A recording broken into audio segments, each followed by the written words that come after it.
शरणं प्रबुद्धं लोकजीवनं प्रणय प्रमत्त जागदीपनं वंदे जीवन जीवनं सत्पुरुषं।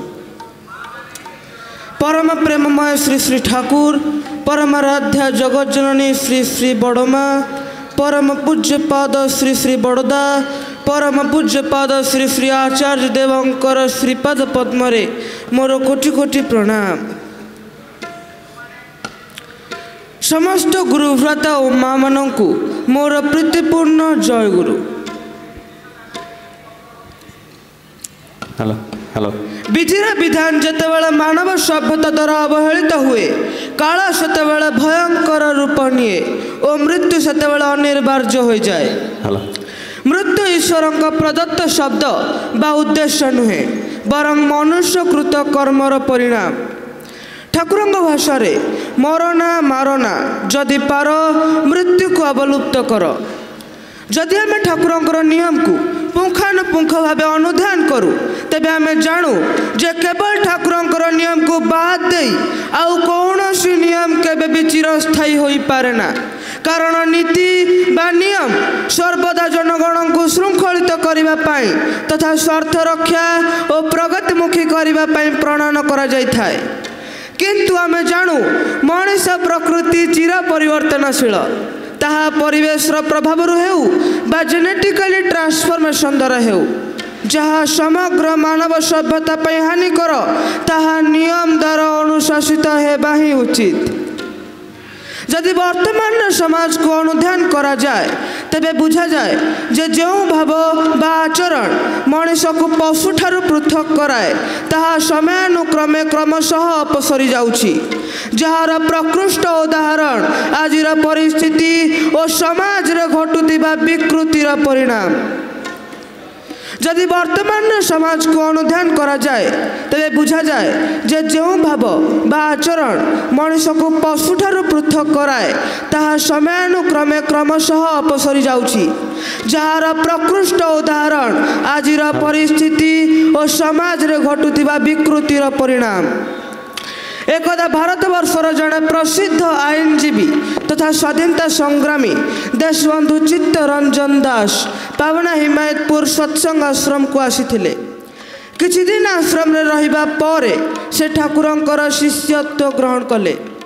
अनेक समय ठाकुरंक सह देशर परिस्थिति और विभिन्न प्रकार समस्या को नहीं आलोचना हुए।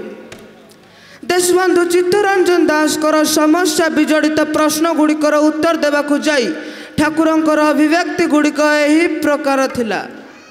आपण माने जदि देश सेवारे तीव्र बेगरे लगी जाती जनसाधारणकर अभाव केउठी दुख केउठी दैन्य केउठी ताहा दूर करिबा पाई तेबे आपण मानकर सेमानक प्रति अवदान कौन ताहा बुझाइबाकू पड़िबनी। मु बुझे सेवा माने मनुष्यर सबु प्रकार अभाव को दूर करवा आउ जदि पॉलिटिक्स हुए तेबे यह मोर पॉलिटिक्स। देशबंधु प्रश्न कले आज देश में एमती जड़े विश्वस्त लोक पाऊनी जहाँ हाथ में दायित्व दे मु निश्चिंत हो पारे जहाँ उपर निर्भर करे जार भल पाई सबकिछि करे से ही हुए विश्वासघातक। ठाकुरंक सह देशबंधु चित्तरंजन दास को कथोपकथन विभिन्न अभिव्यक्ति अनुजाई एते बड़ देश में उपयुक्त साहाय्यकारी लोक खोजिकी पाऊना कहीं से कथा थरे भी केबे भाभी देखिछंती आपण देश में जड़े विश्वस्त लोक पाऊना जे कि आपणको काम आपणको अनुपस्थिति रे सुचारू रूपे करि परिबे आउ आपण देश को स्वाधीन करने को चाहूँगी कहापाई और क्या नहीं। तेणु देश को स्वाधीन करने पूर्वर आगे मनीष तैयारी करंतु जो मानक ऊपर निश्चिंत होई देश को छाड़ी दे जिबे। ठाकुरंकर अभिव्यक्ति गुड़िकर ठीक बुझा जाए जे देशर प्रगति अर्थनीति रे विकास और मनीषर सर्वांगीन कल्याण से पर्यंत असंभव और क्षीणस्थायी जे पर्यंत परस्पर मध्यरे और परस्पर प्रति आंतरिक ममत्व बोध गजई न उठी आउ जो दिन प्रत्येक आंतरिकतार सहाय अनुभव करेंगे से दिन ही सत्संगर उद्देश्य सार्थक है बोली बुझा। आज ए ह्यूमन बीइंग एमिति प्रत्येकटा विषय काम बा चिंताधारा जहाँ आमको आकर्षित करे और जेहेतु आमको आकर्षित करुवा प्रत्येकटी काम को रिपीटेडली करने को आम आग्रही हेउ तेणु तार अभ्यास बारंबार आम चरित्र को प्रभावित करे एवं समयानुक्रमे यही अभ्यास जीन मूल अवस्था को परिवर्तित करे।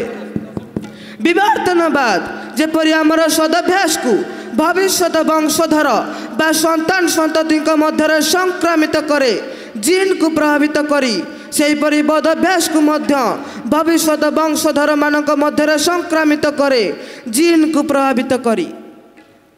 तेणु सत्संग को आसवा ठाकुर भावधारा सहित निजक संश्लिष्ट करवा इष्टावृत्ति करवा जजन जाजन अध्ययन अध्यापना करने द्वारा आम ठाकुर प्रति दया करूना बरं जीन भीतर दे निजर संतान संतति चरित्र को विवर्तनर चरम शिखर को नहीं जाऊ और तार परिणाम सदहारे तो आम उपभोग करूँ ही तत्सह संतान संतति को मध्य शांति स्वस्ति और आनंद भीतर देखी आम निजक सार्थक मन करूँ और आत्मसंतोष लाभ करूँ।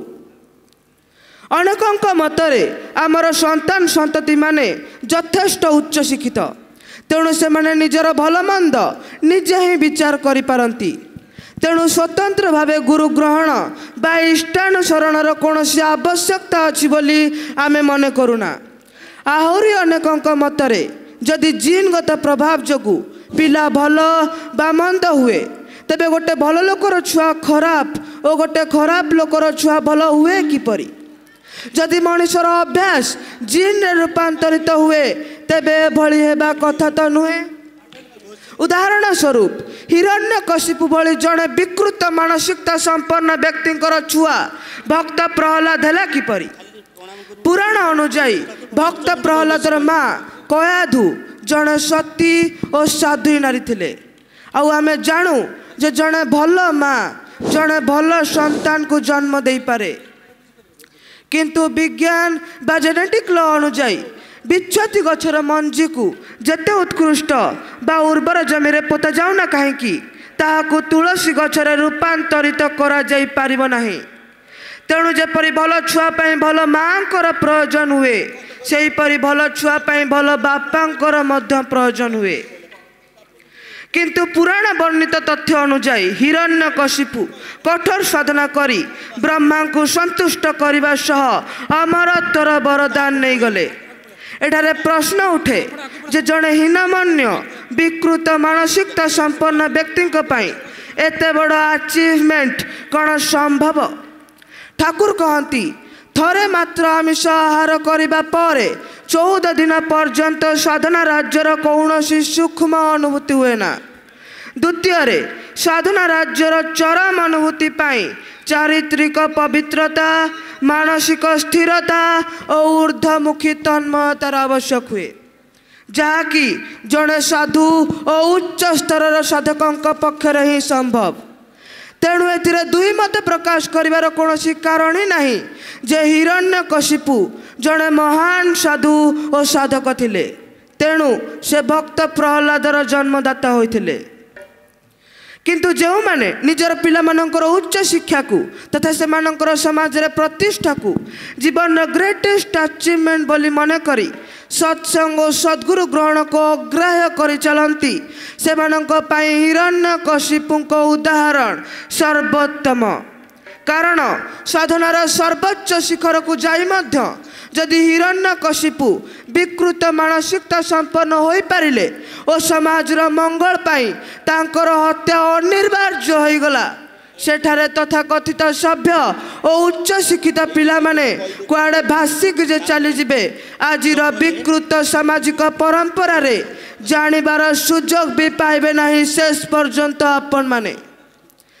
तेणु ठाकुर को आम दया करी ग्रहण करूँ बा दया करी इष्टवृत्ति देउनु बा दया करी तांकर चिंताधारा को अनुशीलन करूँ तांकर आलोचना माध्यम बा दया करी तांको निज मध्य प्रतिष्ठा करूँ नाम ध्यान माध्यम बा दया करी निज को उत्सर्ग करूँ इष्ट निर्देश मध्य କରୁଛୁ ତାଙ୍କର ଦୟା ଯେପରି ଆମ ପରିବାରର ପ୍ରତ୍ୟେକଙ୍କୁ ପରସ୍ପର ସହିତ ବାନ୍ଧିକି ରଖିପାରେ, ଯେପରି ଶାନ୍ତି ସ୍ୱସ୍ତି ଓ ଆନନ୍ଦ ଆମ ପରିବାରର ଚିର ସହଚର ହୋଇ ରହିଯାଏ, ଇହ ଲୋକରେ ବି ପରଲୋକରେ ବି। ସର୍ବଶେଷରେ ସମସ୍ତଙ୍କର ସାର୍ବିକ ମଙ୍ଗଳ କାମନା କରେ ପରମ ପିତାଙ୍କର ଆତୁଳ ଚରଣରେ। ବନ୍ଦେ ପୁରୁଷୋତ୍ତମମ୍। ସୁନ୍ଦର ଭାବରେ ରୁଦ୍ଧି ନାରାୟଣ ଓଝା ଠାକୁରଙ୍କ ଆଇଡିଓଲୋଜି ଆଲୋଚନା କଲେ। ଧନ୍ୟବାଦ। ଗୋଟିଏ ଛୋଟ କିନ୍ତୁ ଗୁରୁତ୍ୱପୂର୍ଣ୍ଣ କଥା ମୁଁ ଆପଣମାନଙ୍କ ସହ ସେୟାର କରିବାକୁ ଚାହେଁ। ଯେତେ ସବୁ ବିକୃତ ପ୍ରଶ୍ନ ଠାକୁରଙ୍କ ପ୍ରଦତ୍ତ ଇଷ୍ଟବୃତ୍ତିକୁ ନେଇ, ତେଣୁ ଏହି ପ୍ରଶ୍ନ ଗୁଡ଼ିକର ସମାଧାନାର୍ଥେ ଏକଦା କେଷ୍ଟଦା ଠାକୁରଙ୍କୁ ପ୍ରଶ୍ନ କଲେ। ଜଣେ ଯଦି ଠିକ୍ ଠିକ୍ ଇଷ୍ଟବୃତ୍ତି କରେ ଆଉ କୌଣସି କାରଣବଶତଃ ଯଦି ଯୁଦ୍ଧ ହୁଏ, ତେବେ କ'ଣ ବୋମା ତା ଉପରେ ପଡ଼ିବନି? ଠାକୁର କହିଲେ এইটা সম্ভব যে বোমা তা উপরে পড়িবনি, তবে যে ঠিক ঠিক ইষ্টবৃত্তি করে তার ইনটিউশন ডেভেলপ हुए, অর্থাৎ অন্তর্দৃষ্টি বিকশিত हुए। ঘটিବାକୁ ଥିବା କୌଣସି ଘଟଣାକୁ ସେ ଆଗରୁ ଜାଣିପାରେ, ତେଣୁ ସେ ନିଜକୁ ନିୟନ୍ତ୍ରିତ କରିନିଏ। ସର୍ବଶେଷରେ ସମସ୍ତଙ୍କର ସାର୍ବିକ ମଙ୍ଗଳ କାମନା କରେ ପରମ ପିତାଙ୍କର ଆତୁଳ ଚରଣରେ। ବନ୍ଦେ ପୁରୁଷୋତ୍ତମମ୍। ଜୟ ଗୁରୁ। ସୁନ୍ଦର ସୁନ୍ଦର।